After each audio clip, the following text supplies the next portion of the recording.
Greetings. I'm bringing this video to you as we enter a new year. Today is January 1st, 2020. And while I've gone into depth in previous videos into some of the powerful configurations that we have coming up in this year, in this video I want to give you a sense of the arc of the transits and planetary energies and the themes they're bringing us in this powerful year ahead. But before I get into the details of that, let me first say thank you to my subscribers and patrons who've been so supportive of me in doing this work. I appreciate your comments, your feedback, your genuine support, and I'm also very grateful to the patrons who've been of financial support to me in helping me get these videos out more frequently. So thank you.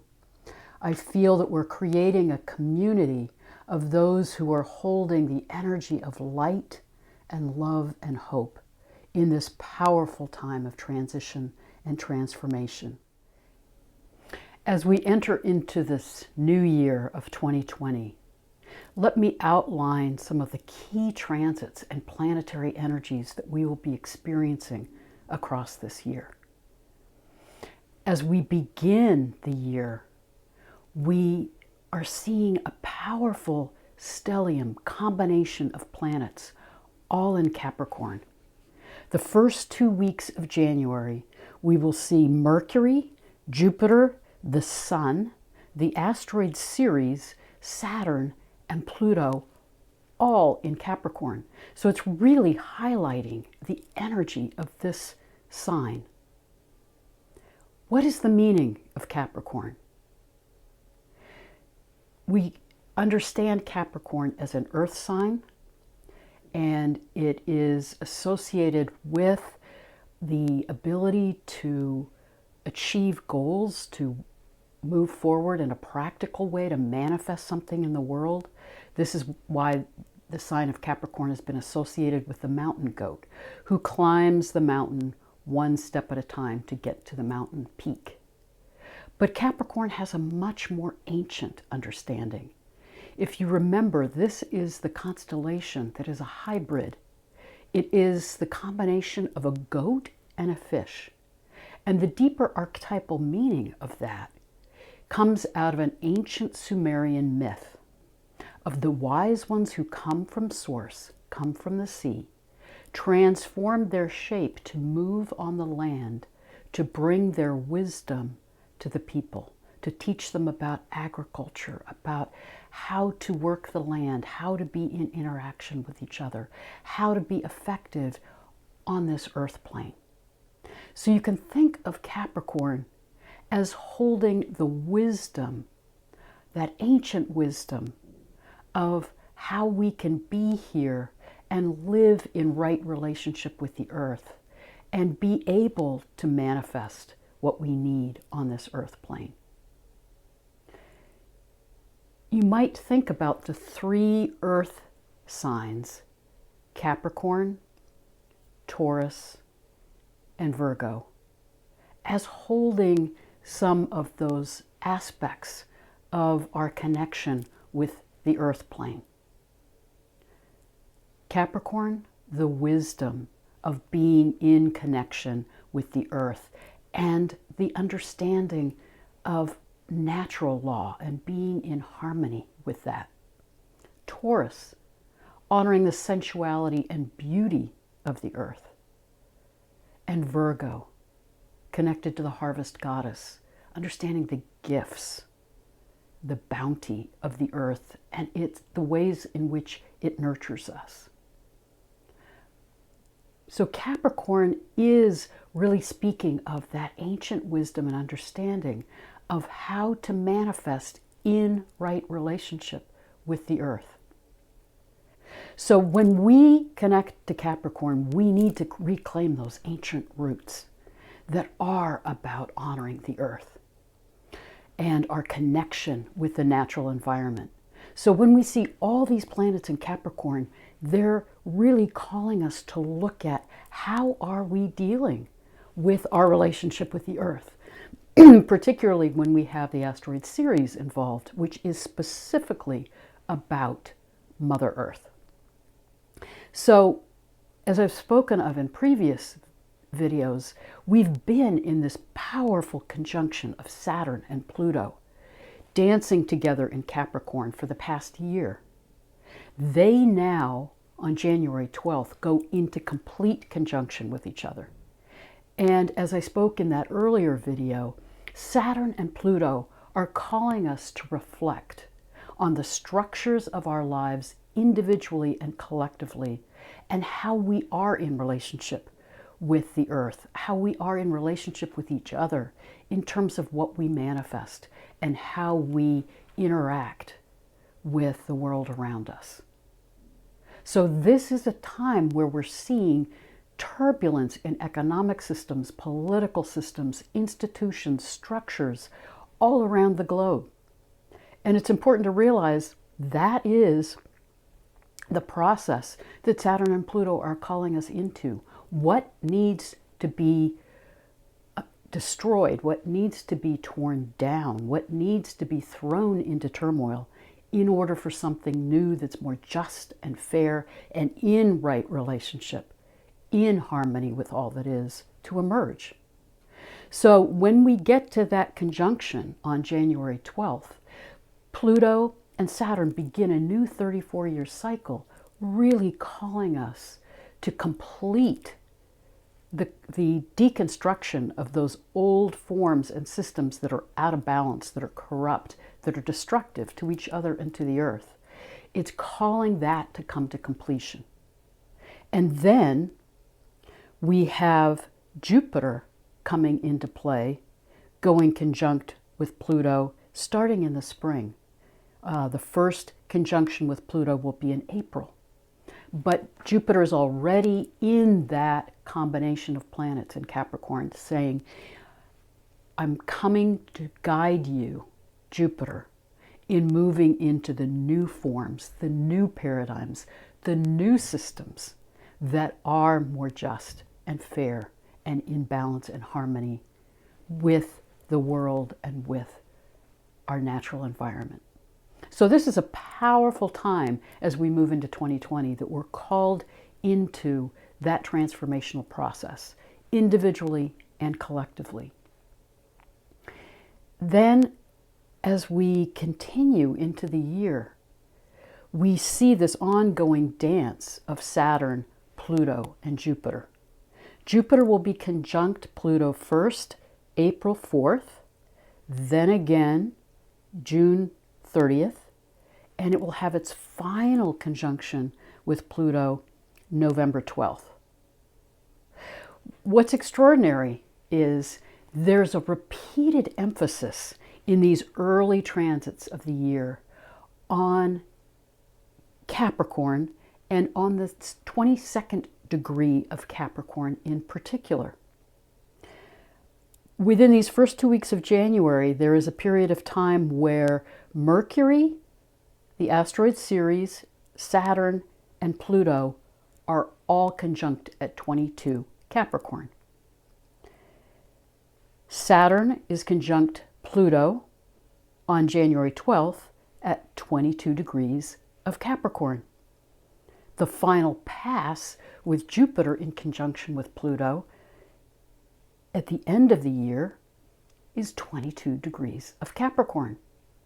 It's extraordinary to me how the cosmos and the patterns of the planets and stars speak to us and give us these messages and are guiding us. So if you look at the meaning of that degree of the zodiac, and one of the sources that I love is called Inside Degrees by Elias Lonsdale, who combined a number of systems to really tap into what is the deeper archetypal wisdom of each degree of the zodiac. And here's the meaning of that degree. It's about the masculine life force brought to its highest expression. What I believe these transits are guiding us into is, how do we look at this patriarchal period that we've been in for the last 5,000 years? How do we distill what is wise and true and of value from that journey, and really look at how we can honor that in our systems and structures, in our lives and in the world. And in what ways have we been in this exploration of the masculine energies and exploration of the sacred masculine in a way that's been out of balance, that's led to an overemphasis on separation, on competition, on control, on dominance, on the devaluation of the sacred feminine, the devaluation of the earth, and a destruction of our relationships and the meaning of being in balance and in harmony with each other, with the earth, with all that is. So we're in a powerful time where we're in this cauldron of transformation, being called to distill what is wise and true and good in this journey we've been through in the patriarchal period, and what, in terms of the destructive shadow side of our exploration of that, do we need to clear, heal, and release. So these transits are really calling us to do that, and to be with Jupiter moving into play, looking at what new paradigms and structures and systems can emerge that are more in balance and in harmony. Then it's extraordinary. Across the year, we have periods of all the planets going into retrograde. Now, many planets do this consistently a number of times across the year. But it's interesting, the configuration that we have this year, that certain planets like Venus and Mars that only go retrograde, Venus about every 18 months, Mars about every 2 years, are all going through a retrograde process across this year. I don't have time to go into all of those, but remember that when planets are in retrograde, it's a call to turn inward and to examine how you're working with the archetypal energy of that planet. What's particularly powerful this year, as we move into the beginning of the year, we see Pluto go retrograde in April through October, again in Capricorn. So Pluto is really holding that cauldron of transformation, trying to help us burn away the systems and structures that no longer serve us, to create the space to move into those new forms. Neptune will be retrograde this year from June through November for about a 6-month period of time. It is retrograde in Pisces. What does this mean? Neptune is the ruler of Pisces. Neptune in Pisces at its best is how are we opening to our connection to spirit? How are we opening to our compassion and connection to divine love, to unconditional love for ourselves, for each other, for all that is. Neptune in Pisces, how do we remember the oneness of all that is? It guides us in opening that spiritual expansiveness, in honoring our intuition, in living with compassion from the heart. But with Neptune in retrograde, it's also a call to reflect on what ways are you working that Neptune in Pisces energy that may be out of balance. The shadow side of Neptune in Pisces is getting caught in addictions, escapism, numbing yourself out, getting caught in illusions or delusions. It is about losing your grounding and any clear sense of self in a balanced way. So I think what we're seeing in the world is some of that effort to clear and release Neptune in Pisces out of balance. There is so much confusion in the world right now about fake news, about what's real, what's true, what's not true, and an enormous amount of immersion in religious ideology, again, another aspect of Neptune and Pisces out of balance. It's really trying to guide us in releasing some of those shadow aspects of the age of Pisces that we're moving out of, to bring it into our consciousness so that we can clear it and release it and heal and come back into a spiritual connection that is in right balance, and again is an integration of the sacred masculine and the sacred feminine, so that it is about honoring the spirit in all that is and honoring the sacredness of all that is. Uranus is going to be retrograde this year from August through January. Uranus is in Taurus and the beginning degrees of Taurus. And as I've talked about in an earlier video, Uranus in Taurus is calling us into clarity, into truth, into seeing where we are out of balance.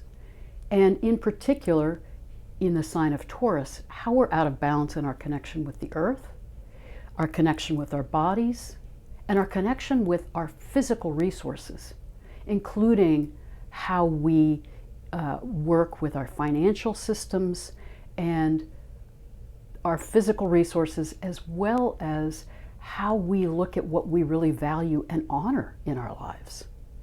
So all of these powerful transpersonal planets are in retrograde and are calling us to really examine the systems and structures of our lives, how we integrate or are out of balance with our spirituality, with our sense of clarity, Uranus, and truth and right balance and authenticity versus illusion or delusion, Neptune.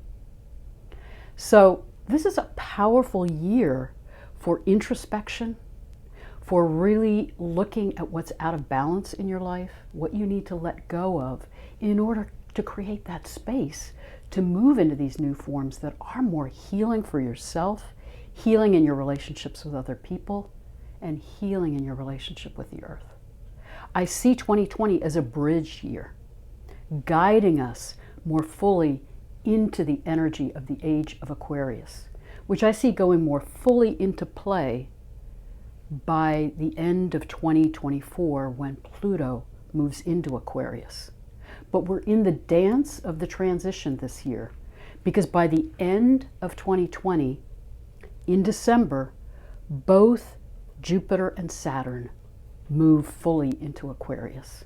Saturn will be dipping in and out of it across the year, but by December, it's fully moving forward in Aquarius, as Jupiter also moves into Aquarius, both in the middle of December, and both within a few days of the one total solar eclipse that we will have this year, which will be on December 14th. And that will be in 23 degrees of Sagittarius, which is quite remarkable in that from our Earth perspective, 27 degrees of Sagittarius is our connection to the galactic center.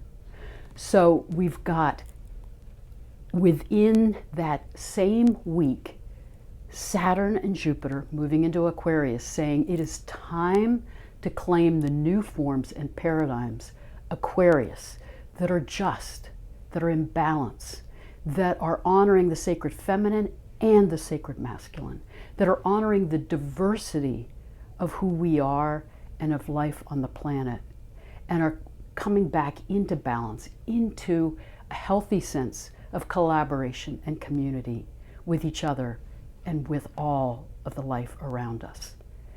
And this solar eclipse is saying, wake up, align with the center of the galaxy, align with Source, move into those new forms.